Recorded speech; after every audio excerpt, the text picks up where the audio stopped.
বাছাই প্রক্রিয়াতে অনেক পাশাপাশি গঠনতন্ত্র এবং অন্যান্য আর্থিক অথবা বিভিন্ন দুর্নীতি বা অনিয়মের বিষয়ে এটা সার্বিক অভিযোগ নিয়ে আমরা আসছি। এটা সুনির্দিষ্ট একটা অভিযোগ ছিল। সেই অভিযোগের আলোকে আমরা এখান থেকে রেকর্ডপত্র সংগ্রহ করেছি। আমরা সকাল থেকে এই পর্যন্ত বিভিন্ন রেকর্ডপত্র পর্যালোচনা করলাম, বিভিন্ন ব্যক্তি সংশ্লিষ্ট যারা আছেন তাদের সবার সাথে কথা বললাম। কথা বলে এই আমরা মাত্র অভিযান এখনও আমরা শেষ করতে পারিনি, আমাদের কিছু কাজ এখনও বাকি আছে। আমরা আরও কিছু রেকর্ডপত্র পর্যালোচনা করবো, সংগ্রহ করবো, কিছু বক্তব্য গ্রহণ করবো। অসঙ্গতি, হ্যাঁ, তৃতীয় থার্ড ডিভিশন যে কোয়ালিফাইং সেই প্রক্রিয়াটা একটা সময় ছিল যেটা এন্ট্রিটা খুব সহজ ছিল, ইজি অ্যাক্সেস। সে সময় প্লাস 60 or 70 এরকম একটা টিম অংশগ্রহণ করতে পারতো। কিন্তু পরবর্তীতে দেখা যায় 2022-এর পর থেকে কিছু বার ক্রিয়েট করা হয়, এটা রেস্ট্রিকশন চলে আসে, সেখানে 2-3টার বেশি টিম পার্টিসিপেশন করতে পারে না। সেক্ষেত্রে এটা লেস কম্পিটিটিভ হয়ে যাচ্ছে, প্লাস আমাদের যে ন্যাশনাল টিমের জন্য ভালো প্লেয়ার তৈরির যে পাইপলাইনটা সেটা খুবই সীমিত হয়েছিল।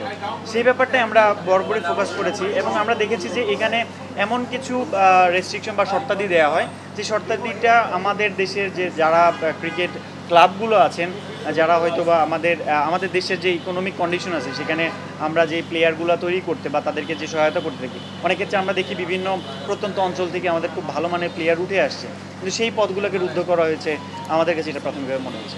আচ্ছা, এর আগের যে বিষয়টা ছিল সেই অভিযোগটা আরেকটা টিম হ্যান্ডেল করছে, তাদের যে রিপোর্টিংটা তো সেটা আমি জানতে পারি না। আজকে আমার যে রিপোর্টিংটা ছিল এটা থার্ড ডিভিশন কোয়ালিফাইংয়ের ইস্যুটা কতটুকু স্পষ্ট বা স্বচ্ছ কিনা, যৌক্তিকতা কতটুকু বা এর বৈধতা কেমন, এই ব্যাপারগুলো আমরা বাছাই প্রক্রিয়াতে অনিয়ম ছিল কিনা সেটা দেখলাম। পাশাপাশি বিসিবি যে গঠিত হয়েছে এটা একটা গঠনতন্ত্রের আলোকে পরিচালিত হচ্ছে, সেই গঠনতন্ত্রটাকে কতটুকু বৈধ বা কতটুকু সিদ্ধ সেই ব্যাপারটাও আমরা আজকে পর্যালোচনা করেছি। আমাদের কাছে অভিযোগ ছিল যে গঠনতন্ত্রে কিছু অ্যানোমালিজ আছে, আমরা সেই ব্যাপারটা দেখেছি। এখানে গঠনতন্ত্র নিয়ে যে কোয়েশ্চেনগুলো উঠেছিল সেক্ষেত্রে আদালতের একটা রায় ছিল, সেই জাজমেন্ট অনুযায়ী পরবর্তীতে গঠনতন্ত্র সংশোধিত হয়ে বর্তমানে সেটার আলোকে পরিচালিত হচ্ছে। তবে গঠনতন্ত্রে আমরা পর্যালোচনা বা যাচাইয়ের ক্ষেত্রে যে একটা বিষয় খেয়াল করেছি যে এখানে একটা খুব সুন্দর স্ট্রাকচার্ড এবং অর্গানাইজ একটা প্রতিষ্ঠান হিসেবে তৈরি হওয়ার কথা ছিল বিসিবি, কিন্তু এই জায়গাতে আমরা গ্যাপ পেয়েছি। এখানে সঠিক চাকরি বিধিমালা নেই বা একটা অর্গানাইজেশন হিসাবে স্ট্রাকচার বা সুগঠিত থাকবে সে ব্যাপারটাকে আমরা এখানে গ্যাপ দেখেছি। তো আমরা এই বিষয়টা আরও পর্যালোচনা করতে চাই, আমরা দেখতে চাই যে আদতে এই ব্যাপারটা কেমন এখানে, বা উদ্যোগ গ্রহণ করা হয়েছিল কিনা, বা এখানে ভবিষ্যতে কী কর্মপরিকল্পনা আছে, বিগত সময়ে কেন এটা তৈরি করা হয়নি, সেই বিষয়গুলো আমরা যাচাই বাছাই করব। আমরা তো এনফোর্সমেন্ট অভিযান পরিচালনা করি, সেটার আলোকে একটা রিপোর্টিং করি, সেই রিপোর্টের প্রেক্ষিতে কমিশন যে সিদ্ধান্ত নেবে সেই সিদ্ধান্তের আলোকে পরবর্তী কার্যক্রম পরিচালিত হবে। আসলে বললাম আজকের অভিযোগটা সম্পূর্ণ ভিন্ন, আমরা সেই অভিযোগটা নিয়ে কাজ করছি না যেটা পূর্বের টিম করেছে। পূর্বের টিমের কাজ তাদের ফলো আপে ছিল বা আছে, তারা সেটা নিয়ে কাজ করবে। এখন আমি সেই বিষয়ে কিছু বলতে পারছি না। তবে আজকের আর্থিকের বিষয়টা হচ্ছে, আপনারা রিসেন্ট একটা নিউজ দেখেছেন যে অ্যাকাউন্ট ট্রান্সফার হয়েছে, অ্যাকাউন্টে টাকা ট্রান্সফার হয়েছে ব্যাংক থেকে, সেই সংক্রান্ত রেকর্ডপত্র আমরা সংগ্রহ করেছি। যতটুকু জানতে পেরেছি তাদের গঠনতন্ত্র অনুযায়ী যেই সিগনেটরিগুলো থাকে তাদের সিগনেচারেই এই ট্রান্সফার করা হয়েছে। তাদের ব্যাখ্যা অনুযায়ী যে এখানে যেই রিস্ক জোন ব্যাংকগুলো ভাগ করা হলো, ক্যাটাগরাইজ করা হলো, সেখানে তারা যেটাকে মনে করেছে অধিক নিরাপদ সেখানেই ট্রান্সফার করেছে। এই বিষয়টা আমাদের কাছে তাদের ব্যাখ্যা ছিল। আমরা এই বিষয়ে রেকর্ডপত্রগুলো আরও সংগ্রহ করেছি এবং আমরা প্রেসিডেন্টের সাথে কথা বলবো, সেই রেকর্ডপত্রগুলো আমরা আরও যাচাই বাছাই করে আমাদের রিপোর্ট দাখিল করব। তাদের গঠনতন্ত্রে এটা উল্লেখ আছে তাদের আর্থিক হিসাব পরিচালনার জন্য যারা অথরাইজড তারা এই হিসাব পরিচালনা করতে পারেন। এখন এই সময়টাতে যে কাজটা করা হয়েছে তাদের ব্যাখ্যাটা তো আমরা পেয়েছি, এখন এইটা যাচাই করতে আমাকে রেকর্ডপত্র দেখতে হবে। রেকর্ডপত্রের বাইরে আমি আসলে কথা বলতে পারি না। তো আমরা রেকর্ডপত্র সংগ্রহ করেছি, যেটা আমরা যাচাই করে আর বলতে পারবো। এই প্রশ্নের ব্যাপারটা বলি, আর্থিক যে লেনদেনটা সেটা একটা কর্তৃপক্ষ থাকবে, তাদের কনসার্নে থাকবে এবং যথাযথ প্রক্রিয়ায় সেটা ট্রান্সফার করতে হবে। আর্থিক অনিয়মের ব্যাপারটা কখন সংগঠিত হয়ে থাকে, কিভাবে সংগঠিত হয় সেটা যাচাই করতে আমরা রেকর্ডপত্র ছাড়া কিছু বলতে পারি না। এখন প্রতিটা ডকুমেন্ট যেভাবে ট্রান্সফার করেছে তারা অর্থ, সেখানে সিগনেটরি কারা ছিলেন, তাদের গঠনতন্ত্রে আসলে এই দায়িত্বটা বা এই অথরাইজেশনটা কার উপরে বর্তায়, সেই ব্যাপারগুলো আমাকে যাচাই করতে হবে।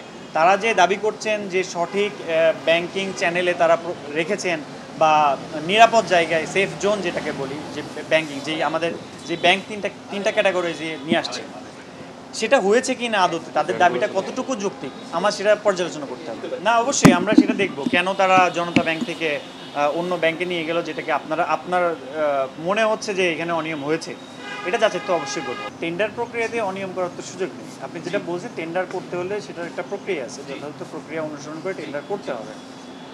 আপনি যেই তথ্যটা আমাকে দিচ্ছেন, আজকে যদিও এই অভিযোগটা আমাদের না, তো আপনার এই বিষয়টা আমাদের মাথায় থাকবে, আমরা এটা আমাদের কমিশনকে জানাবো, যেহেতু এটা আমাদের আজকের অভিযোগ, আমার অভিযোগ সংশ্লিষ্ট বিষয় না।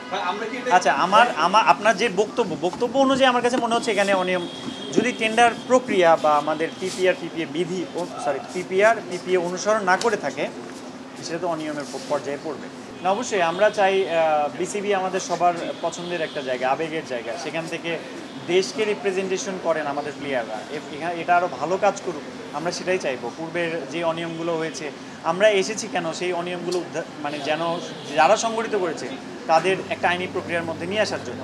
এবং আমরা এটাও চাইবো না যে ভবিষ্যতে সেই বিসিবি আবার ফেরত আসুক। আমরা চাই এই বিসিবিটা আরও স্বচ্ছ সংগঠন হোক, আরও স্ট্রাকচার্ড হোক, আরও অর্গানাইজড হোক, ইন্টারন্যাশনাল স্ট্যান্ডার্ড ফলো করুক, যেন আমরা কোয়ালিটি প্লেয়ার পাই, আমাদের দেশের সম্মানটা বৃদ্ধি পাই, এবং আমাদের যারা এই দেশের মানুষ, তারাও যেন একটু স্বস্তি পায়।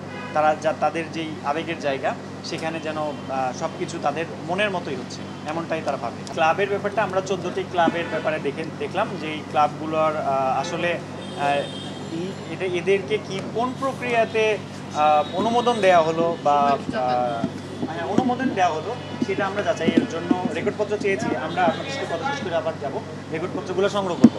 হ্যাঁ, আমরা কিছু সময় জানতে পেরেছি যে এদের মালিকানা পরিবর্তন হচ্ছে, পূর্বের মালিক থেকে নতুন কমিটি কেন হচ্ছে, কারা হচ্ছেন এবং তাদের উদ্দেশ্যটা কী, সেটা আমাদের দেখতে হবে। সিসিডিএম থেকে এই থার্ড ডিভিশনের কোয়ালিফাইংয়ের জন্য অনুমোদন দেওয়া হয় বা এই পার্টিসিপেশন কল করে বা বিজ্ঞাপন দেয়, তারপরে তারা সেই কোন প্রক্রিয়াতে, একটা প্রক্রিয়াতে গিয়ে তাদেরকে অংশগ্রহণ করায়। আমরা দেখেছি যে মাত্র দুইটা টিম তারা ইনলিস্টেড হয়েছে, তাদেরকে দিয়ে একটা খেলার আয়োজন করে পরবর্তীতে তাদের দুইজনকে কোয়ালিফাই করে দিচ্ছে।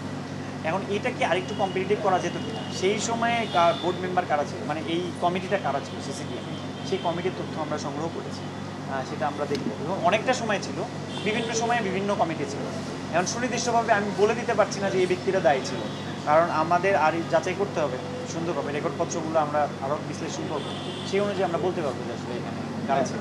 আমরা আসলে অভিযোগকারীর নাম তো প্রকাশ করতে পারি না, আমরা তো অভিযোগ বিভিন্নভাবে আমাদের কমিশনে অভিযোগ আসে, অথবা আমরা স্বপ্রণোদিত হয়ে বিভিন্ন সোর্স থেকে অভিযোগ সংগ্রহ করি।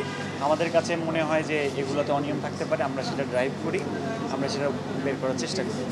এখন অনেকেই অভিযোগ করে থাকে। আমাদের কি স্পেসিফিক কারণ নামে করেছে? এখানে যে অভিযোগটা আসছে সেই অভিযোগ তো গঠনতন্ত্র নিয়ে, থার্ড ডিভিশন বাছাই প্রক্রিয়া নিয়ে। এখানে সিসিডিএমে পুরোটা, সিসিডিএমে তো অনেকজন ছিলেন কমিটিতে, এখন কোন সুনির্দিষ্ট ব্যক্তিত্ব নাম আসে না এখানে। ঠিক আছে, আমি রাজু আহমেদ, সহকারী পরিচালক। আমরা এখন আসছেন, আমরা আরও কিছু রেকর্ডপত্রের জন্য চাহিদা দিয়েছি, আমরা এখন যাব, আবার কিছু রেকর্ডপত্র সংগ্রহ করব এবং প্রেসিডেন্টের সাথেও কথা বলবো।